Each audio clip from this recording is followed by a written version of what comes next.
Hello everybody, ಎಲ್ಲರಿಗೂ ನನ್ನ ನಮಸ್ಕಾರ. ನಾನು ನಿಮ್ಮ ಐಶ್ವರ್ಯ. ಈ ವಿಡಿಯೋದಲ್ಲಿ ಗುರುವನ್ನ ನಾವು ಯಾಕೆ ರೆಸ್ಪೆಕ್ಟ್ ಮಾಡಬೇಕು ಅನ್ನೋದನ್ನ ತಿಳ್ಕೊಳ್ಳೋಣ.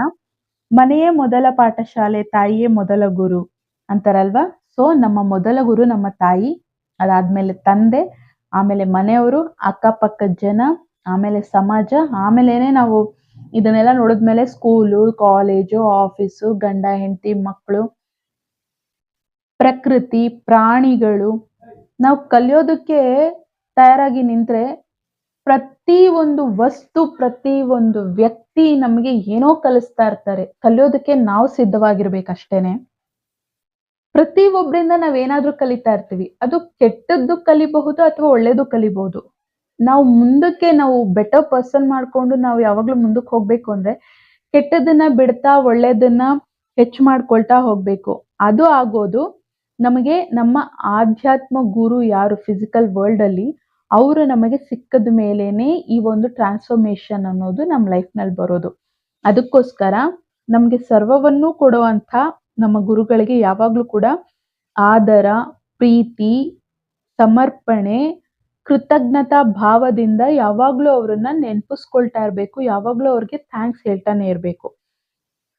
ಆಗ ಮಾತ್ರನೇ ಅವರ ಸಂಪೂರ್ಣ ಪ್ರೀತಿ, ಆಶೀರ್ವಾದ ನಮಗೆ ಸಿಕ್ಕಿ ನಮ್ಮ ಒಂದು ಜೀವನದಲ್ಲಿ, ನಮ್ಮ ಆಧ್ಯಾತ್ಮ ಜೀವನ ಇರ್ಬೋದು, ನಮ್ಮ ಸಂಪಾದನೆ ಇರ್ಬೋದು, ನಮ್ಮ ವಿದ್ಯೆ ಜ್ಞಾನ ಆಗಿರಬಹುದು, ನಮ್ಮ ಗಂಡ ಹೆಂಡತಿ ಜೊತೆ ಜೀವನ ಆಗಿರ್ಬೋದು, ಮಕ್ಕಳ ಜೊತೆ ಇರ್ಬೋದು, ಫ್ಯಾಮಿಲಿ ಜೊತೆ ಇರ್ಬೋದು, ಎಲ್ಲ ಲೆವೆಲಲ್ಲೂ ನಾವು ಹ್ಯಾಪಿಲಿ ಬದುಕೋದಕ್ಕೆ ನಮಗೆ ಗುರು ಆಶೀರ್ವಾದದಿಂದನೇ ಸಾಧ್ಯ ಆಗೋದು. ಆಧ್ಯಾತ್ಮ ಸಾಧನೆಯಲ್ಲಿ ನಾವು ಮುಂದಕ್ಕೆ ಹೋಗ್ತಾ ಇದ್ದಂಗೆ ನಮ್ಮ ಸುತ್ತ ಇರೋರು ಕೂಡ ಆ ವೈಬಲ್ಲಿ ಅವರು ಕೂಡ ಚೇಂಜ್ ಆಗ್ತಾ ಹೋಗ್ತಾರೆ. ಅದರಿಂದ ನಮ್ಮ ಎಲ್ಲಾ ರೀತಿಯ ಜೀವನ, ಭೌತಿಕ,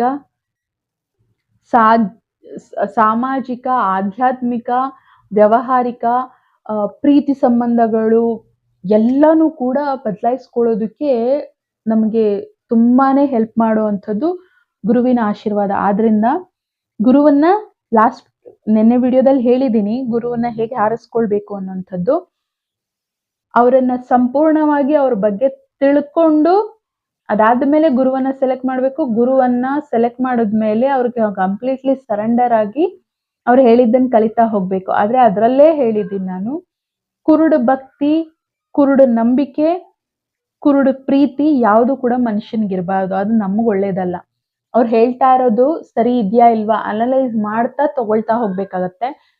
ನಿಜವಾಗ್ಲೂ ನನ್ನ ಪುಣ್ಯ ನನಗೆ ಪೂರ್ವಿ ಜಯರಾಜ್ ಮ್ಯಾಮ್ ಸಿಕ್ಕಿರೋದು. ಅವ್ರ ಪ್ರತಿ ಒಂದು ಕ್ಲಾಸ್ ಅಷ್ಟು ಚೆನ್ನಾಗಿರುತ್ತೆ. ಅವ್ರು ಹೇಳೋದೆಲ್ಲ ಧರ್ಮಬದ್ಧವಾಗಿರುತ್ತೆ, ನಿಜಾಯಿತಿಯಾಗಿರುತ್ತೆ. ಜಸ್ಟ್ ಅದನ್ನ ನಾನು ತಗೊಳ್ತಾ ಇದ್ದೀನಿ. ಅದರಿಂದ ನನ್ನಲ್ಲಿ ಬಂದಿರುವಂತ ಬದಲಾವಣೆ, ಟ್ರಾನ್ಸ್ಫಾರ್ಮೇಶನ್ ಅನ್ನೋದು ತುಂಬಾನೇ ಹ್ಯಾಪಿ ಫೀಲ್ ಮಾಡ್ತೀನಿ. ಪೂರ್ವಿ ಮ್ಯಾಮ್ ನನ್ನ ಲೈಫ್ ನಲ್ಲಿ ಬರೋದಕ್ಕಿಂತ ಮುಂಚೆ ಅವರ ದೀಕ್ಷೆ ತಗೊಂಡು ನಾನು ಅವ್ರನ್ನ ಕಂಪ್ಲೀಟ್ಲಿ ಸರೆಂಡರ್ ಆಗೋದಕ್ಕಿಂತ ಮುಂಚೆ ಸೆಲ್ಫ್ ಟಾಕ್ ನಾನು ತುಂಬಾನೇ ಮಾಡ್ತೀನಿ. ಚಿಕ್ಕ ವಯಸ್ಸಿನಿಂದ ಅದು ನನಗೆ ತುಂಬಾ ಅಭ್ಯಾಸ. ಯಾವಾಗ್ಲೂ ನಾನು ಬರೀ ನೆಗೆಟಿವ್ ಥಾಟೇ ಬರೋದು ಮೈಂಡಲ್ಲಿ. ನನ್ಗೆ ಅವ್ರು ಹಂಗ್ ಮೋಸ ಮಾಡಿದ್ರು, ನಾನು ಇಷ್ಟು ಪ್ರೀತಿಸ್ದೆ, ಹಿಂಗೆ ಇದು ಮಾಡಿದ್ರು, ಇಷ್ಟು ಮೋಸ ಮಾಡಿದ್ರು, ಅವ್ರ ಹಂಗ್ ಕಷ್ಟ ಕೊಟ್ರು, ಇದೇ ಬರೀ ನೆಗೆಟಿವ್ ಥಾಟ್ ಇತ್ತು. ಅವ್ರ ಟ್ರೀಟ್ಮೆಂಟ್ ತಗೊಳ್ಳೋದಕ್ಕೆ ನಾನು ಸ್ಟಾರ್ಟ್ ಮಾಡಿ 8 ಸೆಷನ್ಸ್ ತಗೊಂಡಿದ್ದೆ ನಾನು. ಅದ್ರ ಬಗ್ಗೆ ನಾನು ಆಲ್ರೆಡಿ ಹೇಳಿದ್ದೀನಿ. ಫಸ್ಟ್ ಅವ್ರ ಹತ್ರ ದೀಕ್ಷೆ ತಗೊಂಡಿದ್ ಆ ದಿನದಿಂದಾನೇ ರಿಲೀಸ್ ಆಯ್ತಾ ಹೋಯ್ತು. ನಾನು ಪಾಸಿಟಿವ್ ಆಗಿ ಮಾತಾಡೋದಕ್ಕೆ ಸ್ಟಾರ್ಟ್ ಮಾಡಿದೆ. ನನ್ನಲ್ಲಿರುವಂತ ಹ್ಯಾಪಿನೆಸ್, ಭಗವಂತ ನನಗೆ ಕೊಟ್ಟಿರುವಂತ ಆಶೀರ್ವಾದಗಳಾಗಿರಬಹುದು, ಇಷ್ಟು ಸುಖ. ನನಗಿಂತ ಕೆಳಗಿರೋರು ನೋಡಿದ್ರೆ ಭಗವಂತ ನನ್ನ ತುಂಬಾ ಚೆನ್ನಾಗಿ ಇಟ್ಟಿದ್ದಾರೆ ಅಂತ ಅನ್ಸುತ್ತೆ. ನನಗ್ ಕೊಟ್ಟಿರುವಂತ ಒಳ್ಳೆ ಬುದ್ಧಿ ಆಗಿರಬಹುದು, ಒಳ್ಳೆ ಜ್ಞಾನ ಆಗಿರಬಹುದು, ಇರೋದ್ರಲ್ಲಿ ನಾನು ಹ್ಯಾಪಿಯಾಗಿರೋದಾಗಿರ್ಬೋದು, ಇರೋದ್ರ ಮೇಲೆ ಫೋಕಸ್ ಮಾಡೋದಕ್ಕೆ, ಇರೋದ್ರನ್ನ ಪಾಸಿಟಿವ್ ಆಗಿ ಮಾತಾಡೋದಕ್ಕೆ ಚೇಂಜ್ ಸ್ಟಾರ್ಟ್ ಆದೆ. ಅಲ್ಲಿಂದ ಇವಾಗಂತೂ ಆಲ್ಮೋಸ್ಟ್ ಇದು ಹೆಚ್ಚು ಕಮ್ಮಿ 2 ವರ್ಷ ನಾನು ಮ್ಯಾಮ್ ಹತ್ರ ಟ್ರೀಟ್ಮೆಂಟ್ ತಗೊಂಡು ಹತ್ರ ಕಂಪ್ಲೀಟ್ಲಿ ಸರೆಂಡರ್ ಆದ್ಮೇಲೆ ಎಷ್ಟು ಬದಲಾವಣೆ ಬಂದಿದೆ ಅಂತಂದ್ರೆ, ಇವಾಗ ನನಗೆ ನೆಗೆಟಿವ್ ಥಾಟ್ ಬಂದ್ರು ಸಹ ಅದನ್ನ ತಕ್ಷಣನೇ ಅದನ್ನ ರಿಮೂವ್ ಮಾಡ್ಬಿಟ್ಟು ಅಲ್ಲಿ ಪಾಸಿಟಿವ್ ಥಾಟ್ ನ ರಿಪ್ಲೇಸ್ ಮಾಡ್ಕೊಳ್ತೀನಿ. ಆ ಲೆವೆಲ್ಗೆ ಬಂದಿದ್ದೀನಿ. ನೆಗೆಟಿವ್ ಮಾತಾಡ್ತಾ ಇದ್ದೀನಿ, ತಪ್ಪಾಗಿ ಮಾತಾಡ್ತಾ ಇದ್ದೀನಿ ಅಂದ್ರೆ ಆ ಕ್ಷಣ ನಾನು ಬದಲಾಯಿಸ್ಕೊಳ್ತೀನಿ. ಅಷ್ಟ್ರ ಮಟ್ಟಿಗೆ ಬದಲಾವಣೆ ನನಗೆ ಬಂದಿದೆ ನನ್ನೊಳಗೆ.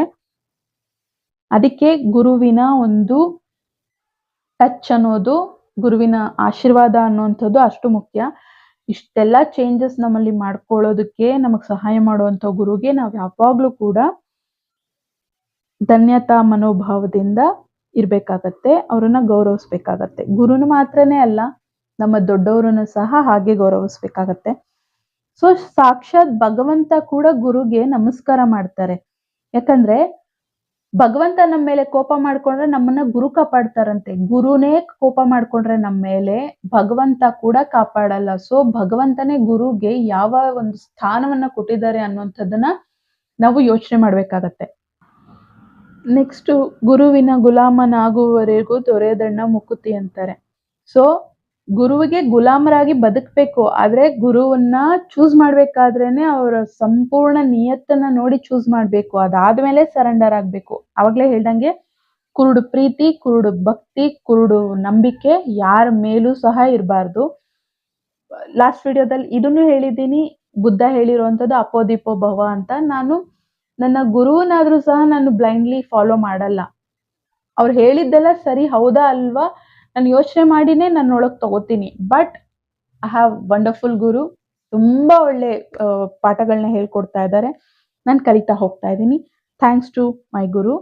ಅಂಡ್ ಗುರು ಬ್ರಹ್ಮ, ಗುರು ವಿಷ್ಣು, ಗುರುದೇವೋ ಮಹೇಶ್ವರ, ಗುರು ಸಾಕ್ಷಾತ್ ಪರಬ್ರಹ್ಮ ತಸ್ಮೈ ಶ್ರೀ ಗುರವೇ ನಮಃ.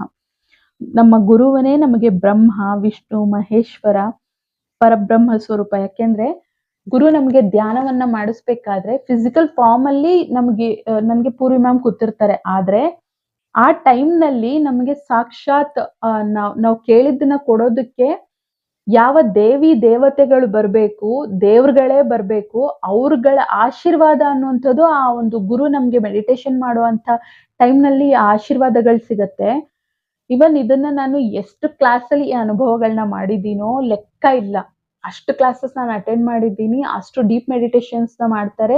ನನ್ನಲ್ಲಿ ಈ ಚೇಂಜಸ್ ಬರೋದಕ್ಕೆ ಮೇಡಮ್ ಮೆಡಿಟೇಷನ್ ಮಾಡಿಸ್ಬೇಕಾದ್ರೆ ಸಾಕ್ಷಾತ್ ಯಾವ್ಯಾವ ದೇವರನ್ನ ನಾನು ಪೂಜಿಸಿದ್ದೀನಿ ಅವರನ್ನೆಲ್ಲಾ ನಾನು ನನ್ನ ಧ್ಯಾನದಲ್ಲಿ ನೋಡಿದ್ದೀನಿ. ಅವ್ರ ಆಶೀರ್ವಾದ ಮಾಡೋದು, ನನ್ನನ್ನು ಹೀಲ್ ಮಾಡೋದನ್ನೆಲ್ಲ ನಾನು ಕಂಪ್ಲೀಟ್ಲಿ ನನಗೆ ಕ್ಲಿಯರ್ ಆಗಿ ಕಾಣಿಸಲ್ಲ. ಬಟ್ ಆ ಮೇಡಮ್ ಡೀಪ್ ಧ್ಯಾನಕ್ಕೆ ಕರ್ಕೊಂಡು ಹೋದಾಗ ಸ್ವಲ್ಪ ಸ್ವಲ್ಪ ನೋಡಿ ಕ್ಲಿಯರ್ಲಿ ಪಿಕ್ಚರ್ ತರ ಏನು ಕಾಣಿಸಲ್ಲ, ಬಟ್ ಕ್ಲಿಯರ್ಲಿ ನನ್ಗೆ ಅರ್ಥ ಆಗೋಷ್ಟು, ನನ್ಗೆ ಅನುಭವಕ್ಕೆ ಬರೋಷ್ಟು ನಾನು ಭಕ್ತಿ ಮಾಡುವಂತ ಎಲ್ಲಾ ದೇವ್ರುಗಳನ್ನು ನಾನು ನೋಡಿದ್ದೀನಿ ನನ್ನ ಧ್ಯಾನಗಳಲ್ಲಿ.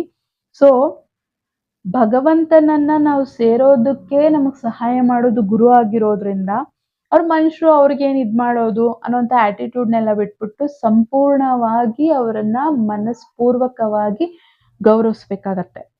ಗುರುವನ್ನ ಆ ತರ ನಾವು ಕಂಪ್ಲೀಟ್ಲಿ ಸರೆಂಡರ್ ಆಗಿ ಬಂದಾಗ ಏನಾಗತ್ತೆ ಅಂತಂದ್ರೆ ಅವರ ಸಂಪೂರ್ಣ ಜ್ಞಾನ, ಆಶೀರ್ವಾದ, ಪ್ರೀತಿಯನ್ನ ಎಲ್ಲವನ್ನು ಅಬ್ಸಾರ್ಬ್ ಮಾಡ್ಕೊಳ್ಳೋಕೆ, ನಮ್ಮೊಳಗೆ ಆ ಒಳ್ಳೆ ಗುಣಗಳನ್ನ ನಮ್ಮ ಓರಾದಿಂದ ನಮ್ಮ ಒಳಗೆ ಅದನ್ನ ಅಬ್ಸಾರ್ಬ್ ಮಾಡ್ಕೊಳ್ಳೋದಕ್ಕೆ ನಮಗೆ ಹೆಲ್ಪ್ ಆಗತ್ತೆ. ಯಾವಾಗ ನಾವು ಆಟಿಟ್ಯೂಡ್ನ ಬಿಟ್ಟು, ಅಹಂಕಾರವನ್ನ ಬಿಟ್ಟು ಗುರುವಿಗೆ ಕಂಪ್ಲೀಟ್ಲಿ ಸರೆಂಡರ್ ಆಗ್ತೀವಿ, ಅದು ಆಟೋಮೆಟಿಕಲಿ ನಮ್ಮ ಓರಾದಲ್ಲಿ ಬಂದು ನಮ್ಮೊಳಗೆ ಅಬ್ಸಾರ್ಬ್ ಆಗ್ತಾ ಹೋಗುತ್ತೆ. ಆದ್ರಿಂದ ಆಧ್ಯಾತ್ಮದಲ್ಲಿ ನಾವು ಮುಂದಕ್ಕೆ ಹೋಗ್ಬೇಕು ಅಂದ್ರೆ ಅದು ಗುರುವಿನ ಮುಖಾಂತರ ಮಾತ್ರನೇ. ಭಗವಂತನು ಕೂಡ ನಾನು ಲಾಸ್ಟ್ ಸೆಕೆಂಡ್ ವಿಡಿಯೋದಲ್ಲಿ ನಾನು ಹೇಳಿದ್ದೆ ಗುರು ಬಗ್ಗೆ. ಇದು 3ನೇ ವಿಡಿಯೋ ನಾನು ಮಾಡ್ತಾ ಇರೋದು. ಕೆಲವೊಂದು ಭಯಕ್ಕೆ ನಾನು ಮೇಡಮ್ ಹತ್ರ 10 ಸೆಷನ್ ಟ್ರೀಟ್ಮೆಂಟ್ ನಾನು 4 ವರ್ಷದಲ್ಲಿ ಕಂಪ್ಲೀಟ್ ಮಾಡಿದ್ದೀನಿ. ಒಂದು ಹೋಗಕ್ಕಾಗ್ತಾ ಇರ್ಲಿಲ್ಲ, ಇಲ್ಲಾಂದ್ರೆ ಫೈನಾನ್ಷಿಯಲಿ ಬರ್ತಾ ಇತ್ತು, ಏನೋ ಒಂದು ಪ್ರಾಬ್ಲಮ್ ಬರೋದು. ನನ್ನ ಹೀಲಿಂಗ್ಗೆ ಎಷ್ಟು ಟೈಮ್ ಬೇಕು ಅದನ್ನ ತಗೊಂಡು ಆ 12 ಸೆಷನ್ 10 ಸೆಷನ್ ನಾನು ಕಂಪ್ಲೀಟ್ ಮಾಡಿದ್ದೀನಿ. ನಮ್ಮಲ್ಲಿ ಆ ರೆಸಿಸ್ಟೆನ್ಸ್ ಇರುತ್ತೆ. ಇವ್ರ ಮನುಷ್ಯರಲ್ವಾ, ಇವ್ರಿಗೇನು ಅಷ್ಟೊಂದು ಭಕ್ತಿ ತೋರ್ಸೋದು, ಮರ್ಯಾದೆ ಕೊಡೋದು, ಗೌರವ ಕೊಡೋದು ಅಂತ ಅದಿದ್ದಷ್ಟು ನಮ್ಗೆ ಗುರುವಿನ ಆಶೀರ್ವಾದ ಅಷ್ಟ್ರ ಮಟ್ಟಕ್ಕೆ ಸಿಗೋದಿಲ್ಲ. ಆ ನೆಗೆಟಿವಿಟಿ ಎಲ್ಲ ತೆಗೆದು ಹಾಕಿದ್ರೆ ಮಾತ್ರನೇ ಗುರುವಿನ ಜ್ಞಾನವನ್ನ ಡೀಪ್ ಮೆಡಿಟೇಷನ್ಸ್ ಮಾಡ್ಬೇಕಾದ್ರೆ ಅವ್ರು ಬೇರೆ ಬೇರೆ ಅವ್ರು ಕಲ್ತಿರೋ ವಿದ್ಯೆಗಳಲ್ಲಿ ಬೇರೆ ಬೇರೆ ಲೋಕಗಳಿಂದ ಭಗವಂತನನ್ನ ಆಹ್ವಾನ ಮಾಡಿ ಮೆಡಿಟೇಷನ್, ಹೀಲಿಂಗ್ ಅನ್ನೋದನ್ನೆಲ್ಲ ಮಾಡ್ತಾರೆ. ಇದನ್ನೆಲ್ಲ ನಾನು ತುಂಬಾನೇ ಅನುಭವಿಸಿದ್ದೀನಿ. ಸೊ ಅಲ್ಲಿಂದ ಬಂದಂತ ಆಶೀರ್ವಾದ ಶಕ್ತಿಯನ್ನೆಲ್ಲ ನಾವು ಅಬ್ಸರ್ವ್ ಮಾಡ್ಕೊಳ್ಬೇಕು ಅಂದ್ರೆ ಗುರು ನಮ್ಮ ಲೈಫ್ನಲ್ಲಿ ತುಂಬಾ ಮುಖ್ಯ ಆಗ್ತಾರೆ. ನಮ್ ಜೀವನದಲ್ಲಿ ಅನ್ಕೊಂಡಿದ್ದನ್ನೆಲ್ಲ ಸಾಧನೆ ಮಾಡೋದಕ್ಕೆ ಯಾವಾಗ್ಲೂ ಕೂಡ ಗುರಿ ಮುಂದೆ ಇರ್ಬೇಕು, ಗುರು ಹಿಂದೆ ಇರ್ಬೇಕು ಅಂತಾರೆ. ನಾವೇನ್ ಸಾಧಿಸ್ಬೇಕು ಅಂತ ಅನ್ಕೊಳ್ತಾ ಇದೀವಿ, ಆ ಗುರಿ ಮೇಲೆ ನಾವು ಫೋಕಸ್ಡ್ ಆಗಿರ್ಬೇಕು. ನಮ್ ಹಿಂದೆಯಿಂದ ನಮ್ಗೆ ಗುರು ಇದನ್ ಮಾಡು, ಇದನ್ ಮಾಡ್ಬೇಡ, ಇದನ್ ಸರಿ, ಇಲ್ಲಿಗ್ ಹೋಗು, ಇದನ್ ಚೂಸ್ ಮಾಡು, ಈ ದಾರಿಲಿ ಹೋಗು ಅನ್ನುವಂಥ ಗೈಡೆನ್ಸ್ ನಮ್ಮ ಪರ್ಫೆಕ್ಟ್ ಗುರುವಿಂದ ನಮಗ್ ಸಿಕ್ದಾಗ ಮಾತ್ರನೇ ನಾವು ನಮ್ಮ ಗುರಿಯನ್ನ ತಲುಪೋದು. ಇದಕ್ಕೆ ಒಂದು ಒಳ್ಳೆ ಉದಾಹರಣೆ ಅಂದ್ರೆ ಚಾಣಕ್ಯ ಚಂದ್ರಗುಪ್ತ ಮೌರ್ಯ. ಚಾಣಕ್ಯನಿಗೆ ಮಗಧ ರಾಜ ಅವಮಾನ ಮಾಡಿದ್ರು ಅನ್ನೋಂಥ ಕಾರಣಕ್ಕೆ ಸಾಮಾನ್ಯ ಹುಡುಗನಾದ ಚಂದ್ರಗುಪ್ತನ ಕರ್ಕೊಂಡ್ ಬಂದು ಅವನನ್ನ ತಯಾರು ಮಾಡಿ ಮಗಧ ಸಾಮ್ರಾಜ್ಯದ ಮೇಲೆ ಯುದ್ಧ ಮಾಡಿಸಿ ಮಗಧ ರಾಜ್ಯಕ್ಕೇನೆ ರಾಜ ಮಾಡ್ತಾರೆ ಚಂದ್ರಗುಪ್ತನ. ಸೊ ರಿಯಲ್ ಗುರು ಅಂದ್ರೆ ಆ ತರ ಸಾಮಾನ್ಯನನ್ನು ಕೂಡ ಅಸಾಮಾನ್ಯನನ್ನಾಗಿ ಮಾಡೋ ಅಂತ ಟ್ಯಾಲೆಂಟ್ ಅನ್ನೋದು ಗುರುಗಳಲ್ಲಿ ಇರುತ್ತೆ. ಅದು ತುಂಬಾ ಒಳ್ಳೊಳ್ಳೆ ಗುರುಗಳಲ್ಲಿ ಇರುತ್ತೆ. ಚಂದ್ರಗುಪ್ತ ಸೀರಿಯಲ್ ನೋಡಿದಾಗ ನಾನು ಇದನ್ನ ನೋಡಿದಂಥದ್ದು. ಅಂಡ್ ಚಂದ್ರಗುಪ್ತ ಮೌರ್ಯ ರಾಜ ಆದ್ಮೇಲೆ ಗುರು ಪೌರ್ಣಮಿ ಬರುತ್ತೆ. ಅವಾಗ ಗುರು ಪಾದ ತೊಳೆದು ಅವ್ರ ಆಶೀರ್ವಾದ ತಗೊಳ್ತಾ ಇರ್ತಾರೆ. ಅವಾಗ ನಿನ್ ಜೀವನದಲ್ಲಿ ನನ್ನ ಸ್ಥಾನ ಏನು ಅಂತ ಚಾಣಕ್ಯ ಕೇಳ್ತಾರೆ. ಗುರು ಮುಖ್ಯನಾ ನಿನಗೆ ದೇವ್ರು ಮುಖ್ಯನಾ ಅಂತ ಅಂದಾಗ ನನ್ನ ಜೀವನದಲ್ಲಿ ಮೊದಲನೇ ಸ್ಥಾನ ಗುರುಗೆ, ಆಮೇಲೆ ದೇವ್ರಿಗೆ ಅಂತಾರೆ. ಯಾಕೆ ಅಂತ ಕೇಳ್ತಾರೆ. ಅವಾಗ ಆ ಭಗವಂತನನ್ನ ನಾನ್ ಸೇರ್ಕೊಳ್ಬೇಕು ಅಂದ್ರೂ ಸಹ ಆ ದಾರಿ ತೋರ್ಸೋದು ನನ್ನ ಗುರುನೇ ಆಗಿರೋದ್ರಿಂದ ನನಗ್ ಗುರುನೇ ನನ್ನ ಜೀವನದಲ್ಲಿ ಮೊದಲನೇ ಸ್ಥಾನ ಅಂತಂದಾಗ ಈ ಧಾರಾವಾಹಿಗಳನ್ನೆಲ್ಲ ನೋಡ್ತಾ ನೋಡ್ತಾ ಗುರುವಿನ ಸ್ಥಾನ ಏನು ಅನ್ನೋಂಥದ್ದು ನಾನು ಇಷ್ಟು ವರ್ಷಗಳಲ್ಲೇ ನಾನು ತಿಳ್ಕೊಂಡಿರುವಂಥದ್ದು. ಎನ್ಲೈಟನ್ ಆಗೋದಕ್ಕಿಂತ ಮುಂಚೆ ಸಿದ್ಧಾರ್ಥ ಆಗಿರ್ತಾರಲ್ಲ, ಅವರು ಗುರುಗಳನ್ನ ಹುಡ್ಕೊಂಡ್ ಬಂದಾಗ ಫಸ್ಟ್ ಗುರುನ ಅವ್ರು ಮೀಟ್ ಮಾಡಿದಾಗ ತಾಯಿ ತರ ಪ್ರೀತಿ, ಕರುಣೆ, ವಾತ್ಸಲ್ಯನ ಅವ್ರು ಫೀಲ್ ಮಾಡ್ತಾರೆ. ಗುರು ಅಂದ್ರೆ ತಾಯಿ ತರ ಅಂತ ಅಂತಾರೆ. ಅದಾದ್ಮೇಲೆ ಎರಡನೇ ಗುರು ಸಿಕ್ಕಿದಾಗ ಡೀಪ್ ಮೆಡಿಟೇಷನ್ ಅಲ್ಲಿ ಇರ್ತಾರೆ. ಆಗ ಅವ್ರನ್ನ ಕೊಲ್ಬೇಕು ಅಂತ ಯಾರೋ ಬಂದಾಗ ಅವ್ರ ಗುರು ಬಂದು ಅವ್ರನ್ನ ಪ್ರೊಟೆಕ್ಟ್ ಮಾಡ್ತಾರೆ. ಸಿದ್ಧಾರ್ಥಗೆ ಗುರು ತಾಯಿ ಕರುಣೆ ಪ್ರೀತಿ ಮಾತ್ರನಲ್ಲ, ತಂದೆ ತರ ರಕ್ಷಣೆ ಕೂಡ ಕೊಡ್ತಾರೆ. ಅಂದ್ರೆ ನಮ್ಮ ಗುರು ನಮಗೆ ತಂದೆ ತಾಯಿ ಎರಡು ಸ್ಥಾನವನ್ನ ಫುಲ್ಲಾರೆ ಅನ್ನೋಂಥದ್ದು ಹೇಳಿದಾಗ ನನ್ಗೆ ಅದನ್ನ ನೋಡಿದಾಗ ಇಷ್ಟ್ರ ಮಟ್ಟಿಗೆ ಇರುತ್ತ ಗುರು ಪ್ರೀತಿ ಅಂತೆಲ್ಲ ನನ್ಗೆ ತುಂಬಾನೇ ಗುರು ಬಗ್ಗೆ ನಾನು ಅರ್ತ್ಕೊಳ್ತಾ ಹೋಗಿದ್ದು. ನನ್ನ ಗುರು ನನ್ನ ಲೈಫ್ ನಲ್ಲಿ ಬಂದಾಗ ಮಾಡ್ಬೇಕಾದ್ರೆ ನಾನು ಸದ್ಗುರು ಅವ್ರದ್ದು ವಿಡಿಯೋಗಳು ನೋಡ್ತಾ ಇದ್ದೆ. ಅದ್ರಲ್ಲಿ ಅವರು ಮೆಡಿಟೇಷನ್ ಮಾಡಿಸ್ಬೇಕಾದ್ರೆ ಎಷ್ಟೊಂದ್ ಜನ ಅಲ್ಲಿ ಕಣ್ಣಲ್ಲಿ ನೀರ್ ಹಾಕೊಂಡು ಅದು ಆನಂದ ಬಾಷ್ಪ ಆಗಿರುತ್ತೆ. ಕಣ್ಣಲ್ಲಿ ನೀರ್ ಹಾಕೊಂಡು ಅವರು ಎಷ್ಟು ಆನಂದ ಪಡೋರು. ನಾನು ಎಷ್ಟು ಮೆಡಿಟೇಷನ್ ಮಾಡ್ತೀನಿ, ನನ್ ಕಣ್ಣಲ್ಲಿ ನೀರೇ ಬರಲ್ವಲ್ಲ ಅಂತ ಎಷ್ಟು ಫೀಲ್ ಮಾಡ್ತಾ ಇದ್ದೆ ಗೊತ್ತಾ ನಾನು. ಮೇಡಮ್ ಕ್ಲಾಸಸ್ ಕೆಲವೊಂದ್ರಲ್ಲಿ ನಾನು ಎಷ್ಟ್ರ ಮಟ್ಟಿಗೆ ಆನಂದದಲ್ಲಿ ಹತ್ತಿದ್ದೀನಿ, ಕೆಲವೊಂದು ಹೀಲಿಂಗ್ ಅಂತ ಒಂದು ಮೆಡಿಟೇಷನ್ ಲೆವೆಲ್ಸ್ಗೆ ಕರ್ಕೊಂಡು ಹೋಗಿ ನಮ್ಮನ್ನ ಆ ಆನಂದದಲ್ಲಿ ಮುಳುಗುವಂತ ಅನುಭವಗಳು ಗುರುಗಳು. ಎಷ್ಟು ಸಲಿ ನಾನು ಆ ಮೆಡಿಟೇಷನ್ ಅಲ್ಲಿ, ಡೀಪ್ ಮೆಡಿಟೇಷನ್ ಅಲ್ಲಿ ನನ್ನ ಪೇನ್ಸ್ ರಿಲೀಸ್ ಮಾಡಿದಾಗ ಕೆಲವೊಂದ್ಸಲಿ ತುಂಬಾ ನೋವಿನಲ್ಲಿ ಹತ್ತಿದ್ದೀನಿ ಹೀಲಿಂಗ್ ಆಗ್ಬೇಕಾದ್ರೆ. ಆದ್ರೆ ಎಷ್ಟೋ ಸಲಿ ಇಂಥ ಗುರು ನನಗ್ ಸಿಕ್ಕಿದ್ರಲ್ಲ ಅಂತ ಎಷ್ಟು ಗ್ರಾಟಿಟ್ಯೂಡ್ ಅಲ್ಲಿ, ಧನ್ಯತಾ ಮನೋಭಾವನೆಯಿಂದ ನನ್ನ ಆನಂದ ಬಾಷ್ಪ ಅನ್ನೋದು ಬಂದಿದೆ. ನನ್ ಪೂರ್ವಿ ಮ್ಯಾಮ್ಗೆ ಎಷ್ಟು ಸಲಿ ಥ್ಯಾಂಕ್ಸ್ ಹೇಳಿದ್ದೀನಿ ಅಂದ್ರೆ ಲೆಕ್ಕ ಇಲ್ಲ. ಅಷ್ಟ್ರ ಮಟ್ಟಿಗೆ ಇರುತ್ತೆ ಗುರುವಿನ ಪ್ರೀತಿ, ಕರುಣೆ, ಆಶೀರ್ವಾದ ಅನ್ನುವಂಥದ್ದು. ಮತ್ತೆ ಆಶ್ರಮಗಳಿಗೆ ಹೋದ್ರೆ, ಅದು ರಮಣ ಮಹರ್ಷಿ ಆಶ್ರಮ ಇರ್ಬೋದು. ನಾನು ರಮಣ ಮಹರ್ಷಿ ಆಶ್ರಮಕ್ಕೆ ಹೋಗಿಲ್ಲ. ನಮ್ಮ ಮ್ಯಾಮ್ ಹೇಳೋರು ಅವರು ರಮಣ ಮಹರ್ಷಿ ಆಶ್ರಮಕ್ಕೆ ಜಾಸ್ತಿ ಹೋಗ್ತಾರಂತೆ. ಆದ್ರೆ ನಾನು ರಾಯರ ಮಠಕ್ಕೆ, ರಾಮಕೃಷ್ಣ ಆಶ್ರಮಕ್ಕೆಲ್ಲ ಹೋಗಿದ್ದೀನಿ.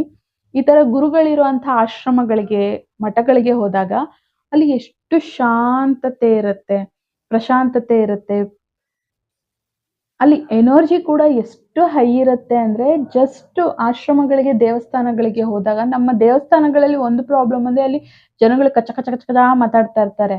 ಆಶ್ರಮಗಳಲ್ಲಿ ಹಂಗಲ್ಲ, ಫುಲ್ಲು ಅಲ್ಲಿ ಯಾರು ಮಾತಾಡೋ, ಅಲ್ಲಿ ಮೆಂಟರ್ಸ್ ಇರ್ತಾರೆ. ಅವರು ನಾವು ಈ ತರ ಹೈ ವೈಬ್ರೇಷನ್ ಇರುವಂತ ಜಾಗಗಳಿಗೆ ಹೋದಾಗ ಅಲ್ಲಿ ಅದು ಗುರುಗಳು ಅವರು ಧ್ಯಾನ ಮಾಡಿ ಅವರ ಅನುಭವದಿಂದ ಎನ್ಲೈಟನ್ ಆಗಿರುವಂತ ಎನರ್ಜಿಗಳಿರುತ್ತೆ. ಆ ತರ ಆಶ್ರಮಗಳಿಗೆ ಹೋದಾಗ ಸ್ಟಿಲ್ ಅವರ ಒಂದು ಶಕ್ತಿ, ಅವರ ಒಂದು ಜ್ಞಾನ, ಅದೆಲ್ಲ ಸೈಲೆಂಟ್ ಆಗಿ ಕುತ್ಕೊಂಡ್ರೆ ಸಾಕು. ಇನ್ ಮುಂದೆ ನೀವು ಈ ತರ ಆಶ್ರಮಗಳಿಗೋ ಅಥವಾ ದೇವಸ್ಥಾನಕ್ಕೋ ಹೋದ್ರೆ ಮಾತಾಡ್ದಲೆ ಜಸ್ಟ್ ಸೈಲೆಂಟ್ ಆಗಿ ಕೂತ್ಕೊಳ್ಳಿ. ದೇವಸ್ಥಾನಕ್ಕೆ ಹೋದಾಗ ಅಲ್ಲಿ ದೇವಿ ದೇವತೆಗಳ ಎನರ್ಜಿ ಸಿಗ್ತಾ ಇರುತ್ತೆ. ನಮ್ಮಲ್ಲಿರೋ ನೆಗೆಟಿವ್ ವೈಬ್ರೇಷನ್ ಎಲ್ಲ ತೆಗ್ದಾಕಿ ನಮ್ಮ ಓರಾದಲ್ಲಿ ಇರುತ್ತೆ. ಅದಕ್ಕೆ ಆಶ್ರಮಗಳಿಗೆ, ದೇವಸ್ಥಾನಗಳಿಗೆ ಹೋದಾಗ ಮಾತಾಡೋದನ್ನ ಬಿಟ್ಬಿಟ್ಟು ಆದಷ್ಟು ಅಲ್ಲಿ ಸೈಲೆಂಟ್ ಆಗಿ ಕುತ್ಕೊಂಡು ಧ್ಯಾನ ಬರ್ಲಿ ಬರ್ದಲೇ ಇರ್ಲಿ ಜಸ್ಟ್ ಕಣ್ಣು ಮುಚ್ಕೊಂಡು ಸೈಲೆಂಟ್ ಆಗಿ ಕುತ್ಕೊಂಡ್ರೆ ಸಾಕು. ಮಾತಾಡ್ದಲೆ ನೆಗೆಟಿವಿಟಿಯಿಂದ ಪಾಸಿಟಿವಿಟಿಗೆ, ಕಷ್ಟದಿಂದ ಸುಖಕ್ಕೆ, ದಾರಿದ್ರ್ಯದಿಂದ ಸಮೃದ್ಧಿಗೆ, ಏನ್ ಕಷ್ಟಗಳಿತ್ತು, ನೋವು, ದುಃಖ, ಆ ನೆಗೆಟಿವಿಟಿ ಕಂಪ್ಲೀಟ್ಲಿ ಲೈಫಿಂದ ನಿಧಾನಕ್ಕೆ ಹೋಗ್ತಾ ಪಾಸಿಟಿವಿಟಿ ಅನ್ನೋದು ಬರ್ತಾ ಹೋಗುತ್ತೆ. ಇನ್ನರ್ ವರ್ಕ್ ಎಷ್ಟು ನಾವು ಮಾಡ್ತಾ ಹೋಗ್ತೀವಿ ಪ್ರತಿಯೊಂದು ವಿಷಯದಲ್ಲೂ, ಅದೆಲ್ಲ ನಮ್ಮನ್ನ ಹಾಗೆ ಅದು ಈ ಒಂದು ಮ್ಯಾಜಿಕಲ್ ಚೇಂಜಸ್ ಅನ್ನೋದು ಯಾವಾಗ್ಲೂ ಗುರುವಿನಿಂದ ಮಾತ್ರನೇ ಸಾಧ್ಯ.